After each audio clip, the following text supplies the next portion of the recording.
Boy, I get up here and everybody leaves. What is this, Well, good evening, everyone. It is good to be here, and I think most of you know about MSCH Children's Home. For the visitors, I don't know if you're aware of it, but you're going to learn about MSCH Children's Home.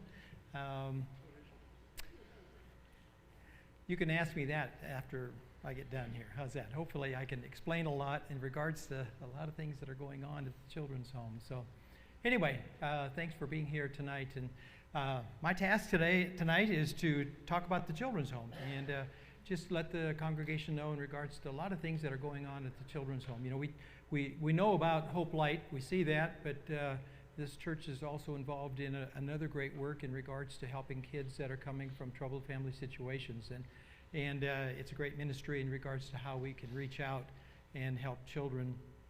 And I'll explain a little bit more about that. But about 10 years ago, I guess it'd probably be 10 years before I stepped down, the board approached me and they said, well, we need to have a succession plan for when you step down from your position as the executive director. And well, back then, Mac Kilpatrick is the one that was kind of initiating that. And I said, Mac, a lot of things can happen in 10 years, for me to, finding somebody to come in. But the board hired Nick to take my place in regards to stepping down from the executive director.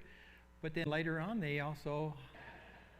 I didn't hear the response to that, but maybe I don't want to hear it, So anyway, Nick and Abby are doing a great job, and they had 10 years of just being involved with the Children's Home and making that transition a smooth transition. So we're under the eldership of the law. A lot of us don't realize there are that many children's homes in the nation, but we are the kind of the farthest north and northwest in regards to Churches of Christ, in regards to the Brotherhood, in regards to how we take to be a referral source or resource for them to refer them to us in case, so that we can be able to help them if we can.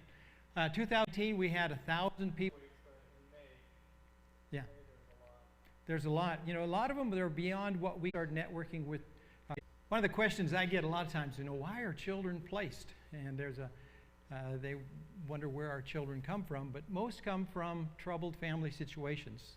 That's where I say things are not going well. Most of them all come from broken homes. That's just something that's common. I've been in child care for 42 years, 30 at the Children's Home, and that's just been consistent in regards to the number or where children come from. From divorce, abandonment, neglect, abuse.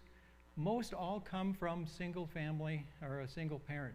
And usually it's a mom calling up, can you save my child? I don't know what to do. They've managed up until puberty. Kids are more black and white thinkers. My dad's the toughest dad on the why, it just goes on and on, and a lot why, it just goes on and on, and a lot of times the single mother has difficulty to deal with that, and a lot of times most fathers are not involved. All of the kids are come in are privately placed. We don't take any state-placed children. That's just been a board decision years ago in regards to not working with the state and getting state dollars, so we take only private placements. And families, they come from, most of the families don't have parenting skills. The parents don't, they're going through a crisis. Financially, they're struggling. Emotionally, they're going through chaos. And that's pretty much the background where most of our kids come from. But what's going on with the child when they come in to our care? All of them, I want to say, are wounded because of the chaos or some of the dysfunction that might be going on in the home. And they're wounded, they feel angry, they feel cheated because they don't have a stable home environment. Trauma issues, that's a huge one in regards to today, in regards to helping kids to work through the trauma that may be going on in the family. Trust issues, they definitely have their walls up when they come in. They're afraid to get close to us, and it takes a while for us to break down that barrier to build a relationship. So they just have not experienced healthy relationships, and that's one of the things that we want to introduce into their life. I'll share a story with you that years ago I was counseling with a boy. This was a state placement. He came from the state, and he came from a very physically abusive situation. The father was very abusive to him. Angry. The boy was very, very angry. And there was a man that took him off campus on weekends to do things with him as a big brother. And I remember when I was counseling with Kenny, this is the boy's name, and Kenny was talking to me, and he says, this guy does all these nice things for me, and he says, I want to do something back. He says, can you teach me how to love? And it just struck me. It's kind of like, well, you take out his trash, you wash his car, you go do nice things to him, for him. You know, I mean, I was struggling with that, and I kept trying to explain that to him and pull him along. And 3 times he asked me, he says, Randy, can you teach me how to love? And I knew I wasn't getting it. And then he said, Randy, I know how to hate, but I don't know how to love. And it helped me to realize I grew up in a family where I knew Mom and Dad loved me. That was not a problem. That wasn't an issue. It's easy for me to go and love someone, but it was a void in the sense of, do I really know how to hate somebody? I may have been upset with them, but I couldn't say I hated somebody. But he was very clear. He knew how to hate. And, you know, one of the things I take a look at and what we do at the children's home is, you know, answer that question in regards to teach me how to love. Because a lot of these children have not been in a good home environment such they know how to love. A few years ago, we met with a consultant, and we were trying to redefine ourselves in regards to, you know, what makes us different, what makes us unique. And we kept talking to this consultant, and he kept saying, well, you guys keep saying you provide a deeper level of care. And oh, we do? You know, it was just kind of, we knew he said it, but it just struck us that way. And we looked, the verse that came to us is Luke 2:52, and it said, you know, and Jesus grew in wisdom and stature and favor with God and man. And the 4 pillars that we provide for the children are the educational component, which is the wisdom. Physically, you know, helping them to grow in stature. Spiritually, helping them to grow, you know, as far as with God. And socially, in regards to favor with man. So in wisdom, what we've done is we started an on-ground school in '98. My wife, I asked her to start the school, and she started that school, and we've been going with it, and I'll give you some statistics of how that's coming about.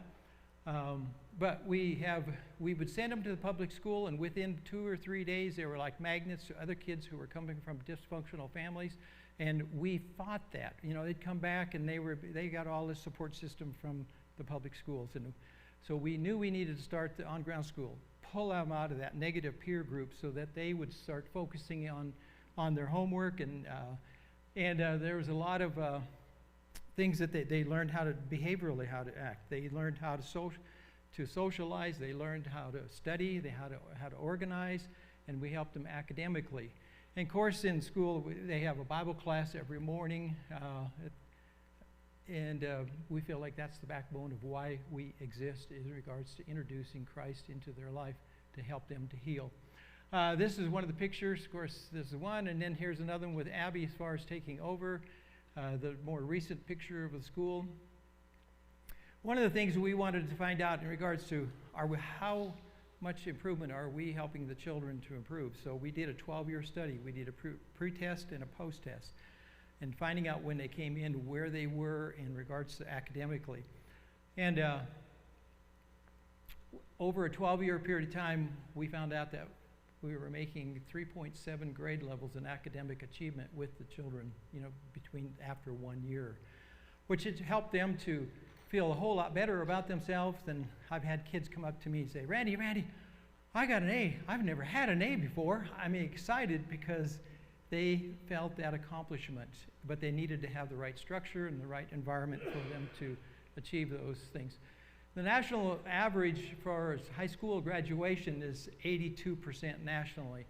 Within the state, the Colorado State Foster Care System, it's 24% will graduate with a high school diploma, which is a huge difference. One of the things that we work hard to try to get the kids back home to their parents, you know, within a year and a half.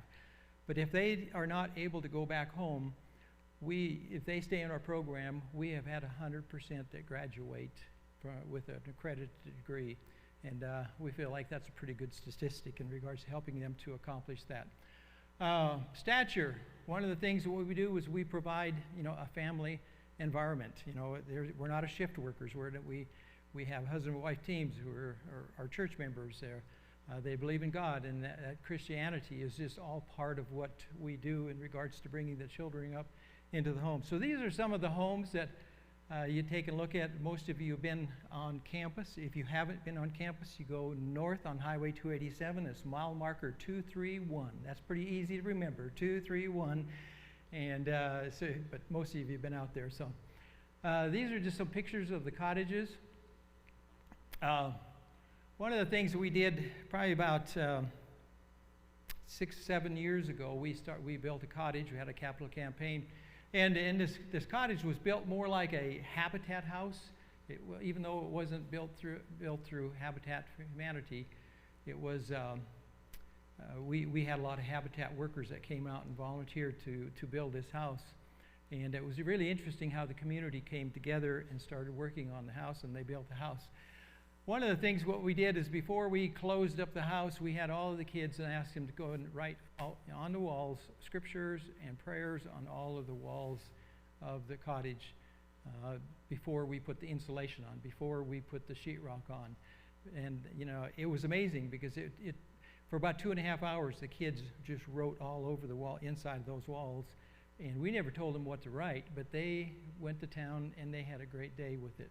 One of the girls wrote, as she walks into the front door, she said, the first step is the hardest.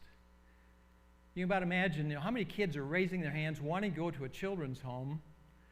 That's a pretty hard step. But that first step, and she was baptized, she was able to go back home again. But that first step, to leave her friends, leave her family, to get the help she needed, that was a hard step. And I think that's something I think we all can relate to. Sometimes those first steps are the hardest. We've been blessed with, here you see Dustin. He's the director of professional services, but also we had the CrossFit trainers come out, and they started getting involved with our kids and training our kids in CrossFit. They bought all kinds of equipment, and they're no longer with us right now, but Dustin has become certified, so he works with the kids and helps them through in the CrossFit, but he also makes application in regards to working through barriers and helping them to grow spiritually. So it's all kind of a Milieu therapy approach in all of that we do. Here's inside of the gym in regards to some of the activities they're involved with in the CrossFit, helping them to grow. This is inside the gym, and I probably shared this story, but a lot of you heard. When we built this, well, first I'll go back up again, that we have mission trips that come in, and up on the stage area, the boys stay there and the girls will stay inside of the school. But when we built this, we ran out of money. We didn't have money for the basketball goals. So Phil Cruz was the one that approached the Denver Nuggets Foundation and asked, would this be a good thing to apply for the Denver Nuggets Foundation to buy some goals for the children's home? And my understanding is they said, oh, you called at the right time. We're getting rid of our practice gym goals. And so they delivered the goals from the Denver Nuggets. They just set them up.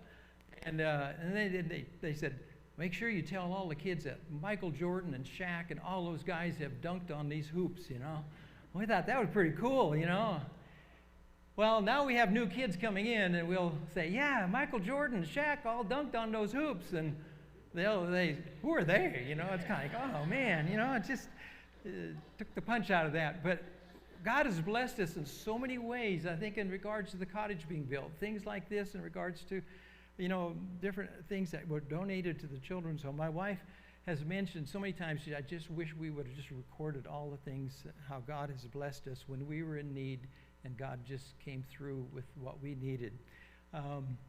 So we have mission trips that come and stay with us for a week. We have 3-4 groups a year through the summer.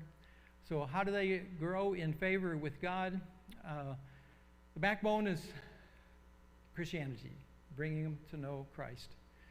That's what sets us different versus other secular agencies in regards to, because a lot of the other agencies can't talk about God unless the child brings up God. We're about God. We talk about God. God is part of our program in everything that we do. And naturally, going to church, being involved in youth activities, all of that is just so important and the backbone of why we want to help the children, and we want to glorify God by doing that. I don't have to tell you about the church since you guys already know about that. But it's fun to talk about the congregations about it because they get excited about what we're doing here at the church here. Youth groups come out, and here they're involved with. We want the youth groups to be involved with our kids and the youth activities as far as devotionals, things like that, because our kids enjoy seeing other kids coming from other congregations and seeing their Christian walk, and it's an encouragement to them. Here's involved in Bible studies. This is the next one. Is an old picture that. Do you recognize who is baptizing this guy? This is Jason. Yeah, Jason. Is he in here either? Anyway, that was an old picture. I didn't have another picture of a baptist. What's that? And Jackson's on the. So how old was Jackson? And where was he? There. Yeah, there he is. That's an old picture, isn't it? Huh? This last year, yeah, there you go. But it still gets the message across in regards to how we reach out and involve kids into Christian activities and how important that is. The majority of the time we baptize more than, I'm going to say, more than half, 2/3, sometimes up to 3/4 of our kids. COVID was just really hard on us because our kids were so isolated. They couldn't go to youth activities, couldn't go to church, they couldn't be involved with other kids. And we definitely saw a downturn in regards to the number of children that were baptized and took on Christ. So, growing in favor with man. Here's another person we know, Dustin, in regards to the Director of Professional Services. All of the kids who come into the children's home, they receive weekly counseling. And then there's group counseling through the month. And then we do family counseling, working with the families, because that's usually where the issues lie in regards to helping the child and the family to work through the issues so that we can reunite them to the family if we can do that, if at all possible. So here's Dustin with a group activity in regards to counseling and helping the kids as a group. One of the things that we wanted to do, and the board wanted to find out, how can we measure, how we're helping the kids psychologically, mentally, emotionally through the things that they're going through. And Dustin come up with this assessment where the kids will fill out this assessment at the time of placement. And what it does is it helps us to measure in regards to what areas of therapeutic concern that the kids have when they come in to our place. So it deals with school problems, family problems, depression, self-esteem, personal stress, confused thinking, guilt, father problems, aggression, disturbed thinking, mother problems, friend problems, memory loss, drug use, alcohol use, suicide. Those different areas, it'll highlight the areas in regards to these are the areas that we need to help the child to work through when they come into the children's home. One of the things here, Dustin did a great job with in regards to at the time of placement and upon discharge, usually what we do is remeasure after a year that they're here. But on the left side, if you take a look at the time of placement, in the green, you take a look at, there were 48% of the kids had 10 to 16 areas of therapeutic concern when they come into placement. You look over on the right side, the green is totally gone. None of them have 10 to 16 areas of therapeutic concern. And you go back on the left side, on the red there, 47% have 5 to 9 areas of therapeutic concern. Well, on the right side there, in regards to after a year, there's 17% have 5 to 9 areas of therapeutic concern. And then on the left, you go back again, you take a look at the blue. When at the time of placement, there's 5% have 0 to 4 areas of therapeutic concern. But on the right, if you take a look at how large the blue has grown, it's 83% have 0 to 4 areas of therapeutic concern after a year of being in placement. So we know that we're doing some things with the children to help them to work through their emotional issues and struggles when they come into the children's home. Campus, there's just a number of things that this is the office building. It was built by Pratt Management Company. I probably shared this story with you before. I think you can see I'm going through this pretty fast, so I can get through this and talk a little bit more about this. Pratt Management Company, if you look around here on the streets of Longmont, Pratt is all over the place. Well, they approached us one time and they asked, can we, do you guys need any carpet and doors? And of course they were, at that time, they were building industrial park buildings and that, so they had a lot of carpet and doors. And what we had a modular building. It was donated through Sun Construction. It was kind of a modular building, like a 24 by 60 modular house. Basically, it was just a big shell. And I wanted to set that up there for an on-ground school. That was back in the 90s. And they said, well, I said, we could use some carpet and doors. And I said, we outgrown our office, and we need to expand into our office and space to have more space for counselors and as we're growing. And I said, we have a modular building, and we want to set up for an on-ground school. So Franny Hood was her name that I was talking with. And she said, well, let me see what we can do. So she called back a few days later, and she says, Randy,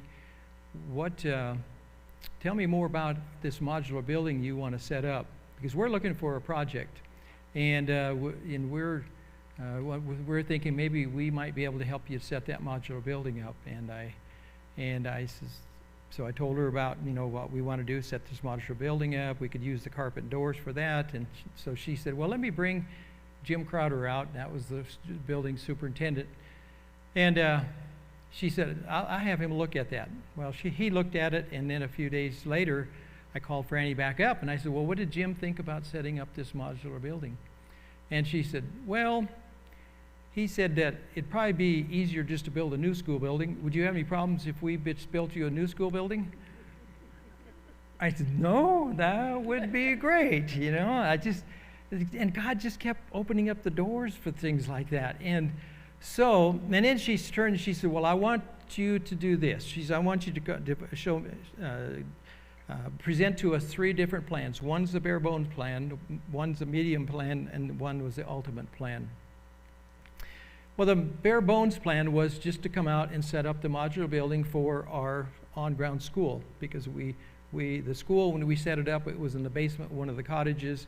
It was an outside cellar door. The kids called it, what did they call it? A dungeon. Yeah, they called it the dungeon. It was, in the wintertime, it was really treacherous to go down into it. So setting up this on-ground school was something that was really important. And then I thought, well, okay, we'll set the modular building up. Then the second would be to set the, since they said they'd build a new school, we could just build a new school and then set the modular building up for a farm manager's house. And of course, you knew Roy. He was the first one that moved into that, and that's where David and Heather live now. And the ultimate plan would be to build a new office building, convert our old office building into on-ground school, and set the modular building up for farm manager's house at that time. Well, we presented that, and she looked at it, and she got back with me, and she says, well, Merry Christmas. We're going to build you a new office building. So this was a 6,000 square foot building, and I remember presenting to her. I said, she said, well, I want you to draw plans of what you want. So we drew up plans, and it was a 4,500 square foot building. We thought, that's a pretty good sized building, Well, they looked at the building, and they just said, well, we don't build anything that small. Can you make it larger? And it was this building. I think we spent $24,000, and they took care of the rest. And what we had to buy is a phone system and a computer system. That was the 2 things that we had to provide in that building. So God just opened up doors just over and over and over. So on the left side here is a counseling office, and on the other side is the administration side. Community involvement. You're out there, but we don't know anything about you, what you do. And so we got more involved in the community, going, chamber events. We had kidsments. We stored it in the barn, and we had everything. Then we'd have an auction. It was like a farm auction. We just line up stuff. And I said, we need to start a thrift store. And some of them said, well, why do we want to start a thrift store? We don't shop at a thrift store. And it was just like, this is so much stuff that's just coming. People were donating. And then Wheeler Ratliff is the one that said, I think we need to start a thrift store. And yes, we started a thrift store. I think it's been, 10, 12 years ago now, I think, or something like that. We started a thrift store on Main Street, and then we moved into this 12,000 square foot building. And this possibility that we're the owner is that we're looking at, we can purchase the building. If we purchase the building, it can become designated as a nonprofit, and we can save anywhere from 30. So we're glad that we have a good reputation in the community in regards to we don't smell like a thrift store. So doors. We have like 40 volunteers that work at the thrift store from the community, and what a great way in regards to reaching out in the community. It just has all across Idaho, Utah, and Wyoming. We do food runs in Nebraska, and just getting churches involved with regards to where Janice and I moved here in '92. That's not just me, but the Colorados was a car club show, and they have a car show, and they would give their net proceeds to the children's home, and they provided. They would have the car show, and they said, we know money goes in regards to our efforts. They get to meet the kids. Our kids are good in regards to come out to the car show. People will do destructive things to their cars, and they're very protective of their cars. So it's been a fun event. In fact, it's going to be this Saturday. The gala, and we have another picture of the gala. And what we do is we've started a gala. We started where we had a benefit auction where we have a lot of items for sale in that. And it started off, I don't know, what is this, the 17th, 18th, the 20th? Okay, the 20th gala is what we did. But it started off with 120 people. And probably out of that 120, 25, it's fun. They become really entertaining in regards to how they get involved. So again, October 15th, isn't it? We really like your event. You guys don't have alcohol. And, we just keep it a good, clean event, and they like what we do, of how we, involve. We have the kids. The kids were just showing their room, excited about it, so it kind of dispels that connotation in regards to the orphanages, of the past, in regards to how we care for kids. And this one, reunited with his father, and I asked him, I said, do you mind sharing your story, about how you have grown through anger issues and reuniting with his father? And then he got into, he said, well, this is how I became a Christian. We do in regards to other children. Transitional living. One of the things that we've been trying to do for years was to try to having a life coach. That didn't work in regards to, we started working on this house, but there was a lot of things that were done to the house without permits. Oh, this has to be corrected. Weeks later, Dustin drove by, I think it was what it was, and he saw a little sign in front of an apartment complex, which you probably could all recognize in Berthoud front, and called on it, and there was an attorney handling it, and it wasn't listed through a realtor. And the attorney, we said, and he said, yeah, you can see it. Well, I'll be glad to show it to you. So he showed it. It was one of the members here in our congregation that owned it. I won't mention any names. I'll let it be up to him. But he are going to get it. You just take a look at in regards to how God just closes one door. And we worked out a great deal, and just so thankful for and helping him. Is about this program is that all the other apartments are rented, so the rent goes back into the program, and it helps keep the program self-sufficient. If we just had an outgo, the rent from the other apartments actually help the kids to go on to college. And we, through kind of like Habitat House, somehow Home Aid, who is it's a nonprofit put together by the Home Builders Association. They pull in all these home builders to build homes for homeless children. And when they found out that we were building this building, they came up to us and they said, well, we want to build you a house. And I said, okay, we can do that, you know. So, and they said they would build it for 40 to. I'm making sure I got to get out of here, but Edward's going here a second. But anyway, they built a house, and in December, when we had the dedication, Homemade, Lennar Homes, which is a national home builder, oversaw the building of the project. Both of them come up and they said, we want to, when are you going to start the next project? So they're wanting to, in fact, in a couple of weeks, we're going to meet with them again and see what we need to do to get the progress for another house. So God, again, just kind of opens up that door, and they love what we do. It's just fun to watch God work. The other thing is what we did is I wanted to, I've been working with Boulder County for several years in regards to what are the long-term plans for the home. And if you work through Boulder County, it's a process. It's a process. That might be an understatement, Anyway, we have a special use permit to have a children's home in an agricultural area. So anything you do, you have to get approval, or you have to amend the special use permit. And we had outgrown everything that we had approval for. They said, so if you amend the special permit process, you need to do everything you can think of what you might be for 10 years, 20 years down the line. So we went through this process, Nick and I, and our architect, in regards to this is what we proposed, is that we would build 2 more cottages that would be across from the 2 that we built. We would tear down all 4 older cottages and build new cottages and replace them, because the old cottages have foundation issues, they have asbestos and all the sheetrock, mud, everything. I mean, it's just anything that we do to them it's the mitigation is going to be an issue. Add on to the office and add on to the school, because as we add on and grow, we're going to need more space there. So in January, we're granted approval from Boulder County that we have permission to do all of this work, and there's no time limit on it. It's forever.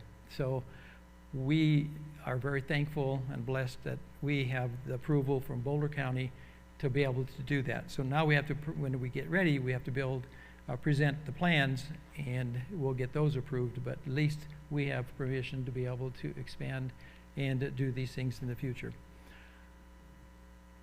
All of this really comes down to teach me how to love, isn't it?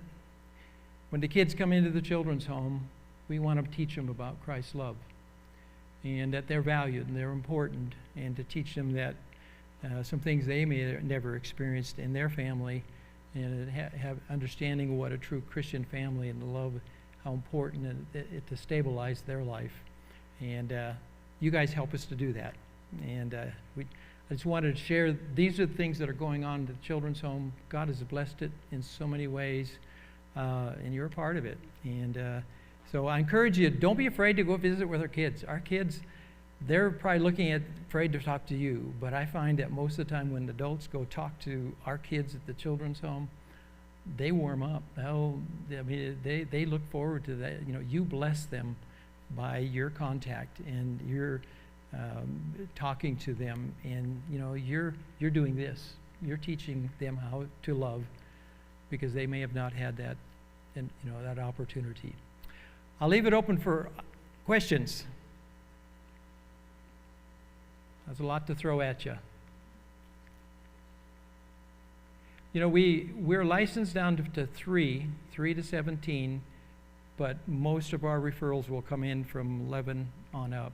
Most of the range is usually 12 to 14. It varies, but it's once they get into adolescence, that's where things kind of start going haywire. A lot of anger that have to be worked through. Yes? How many facilities do you guys have in Colorado? We just have the one. Okay. That's it, yes. We can care for up to 24 children right now. We're short a set of house parents, and we're looking for a therapist. If you know of anybody... That's where we do fundraising, basically, showing all the other states. That's correct. Yes. Yeah. Anything else? Yes. When we first came here, I know you had farm programs, but did that kind of just go away? Or? It did. Part of it, when Roy retired, he was the farmer and he was a pig farmer, a cattle farmer, stuff like that. But as we grew, we realized we needed more of a maintenance person versus the farm aspect of it. So right now we're contracting out the hay operations. We still do some raising of our beef. We have a board member that has a cattle yard, so we get donated beef from Faith, South Dakota. Some of them go to the board the board members feedlot, and then some of them we take care of too. So yes. How much land is actually there? We have 155 acres. Actually, it's 156 acres. Mostly just grass and alfalfa, and yeah. The food that you collect, you have like a little grocery store, or is that where the house parents shop out of That's it. there? Yes, yes. They can go over there and shop and get what they need, and it's pretty well stocked. I mean, they go to Sam's or, someplace like that to get their fresh perishables and, the things that we don't get donated. Yes. Yes. MSCH have recently taken on helping organize that, and I mean, it's amazing. There's literally signs now, and like, it's so great. It's so just kudos to them. Yeah, the volunteers come out have been working with the food run, keeping it organized, keeping the food rotated. Yeah, that's, thanks, Stephanie. What's that? It is a big job. At times when we get the food runs in, there's a lot of food there. There's a lot of food. Of course, we go through a lot of food. I mean, teenagers are like, they hover around refrigerators, just, yes. Randy, Yes. on the transitional part of it, is there a time limit for these kids to evolve out of the system? Do they stay in the system? If they stay in the system, do they pay rent for the housing, et cetera, et cetera? Good question. He's asking in regards to, is there a time limit in regards to staying in the transitional living program? Yes. I mean, based upon if they're just going to get a job, we kind of look at maybe a 2-year period that they get a job, to work up to where they can have a That's not a concrete, right. Yeah, we're going to work with them. We don't want them to fail. And also in regards to the amount, it's kind of like if they come into our program, I mean, they graduate. And what we'll do is like in August when they go to, a community college here, what we'll say is we'll take care of the rent, your utilities, we'll pay you so much per month for food and incidentals, we'll help you with your car insurance. And then after 3 months, we want to sit down and process with them again. We encourage them, they need to find a part-time job, work about 20 hours a week or thereabouts. And then what we do is require them to pay 30% of their income toward housing and utilities. I mean, so we want them to get used to the fact that, hey, housing and utilities, there's about a third of your income goes toward that. And but then we'll supplement it maybe some other way so that they aren't going to sink. I mean, we want to keep them going, but it's a way of teaching them life skills of the way. And then those in the transition, is there a counseling facility for them also, as far as learning to live, how to say, how to do their finances, et cetera, is there Yes, Dustin works with them, and if we have another counselor, they'll probably work with the individuals that are there to keep them working and growing in those areas, yes, as far as. All right. It's, yeah. That was going to be my question. Is there a scholarship program?